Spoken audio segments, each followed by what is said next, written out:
Liburan akhir tahun 2022-2023 CK Resort Waterboom sangat cocok untuk dikunjungi wisata air untuk anak-anak dan orang dewasa.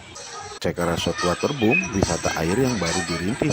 Kurang lebih wisata tersebut baru buka selama 6 bulan di tahun 2022. Lokasi wisata tersebut di Desa Cukang Genteng, Pasir Jambu, Kabupaten Bandung, Jawa Barat, tepatnya Jalan Soreang Ciwidey. Tiket pengunjung untuk hari libur ini sampai tanggal 5 Januari itu di 30.000, kalau tanggal 1 Januarinya di 40.000. 1 tahun ke atas sudah kena tiket.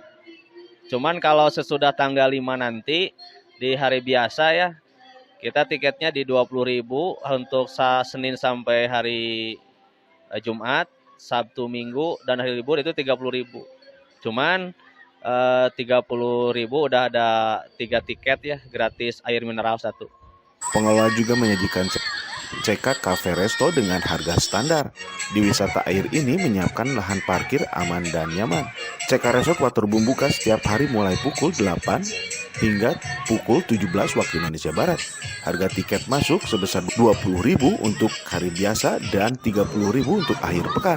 Sementara itu, libur di Nataru harga tiket masuk sebesar 30.000. Harga ini berlaku sampai 5 Januari 2023. Widi Herian mengabarkan, Hadas TV, Kabupaten Bandung, Jawa Barat.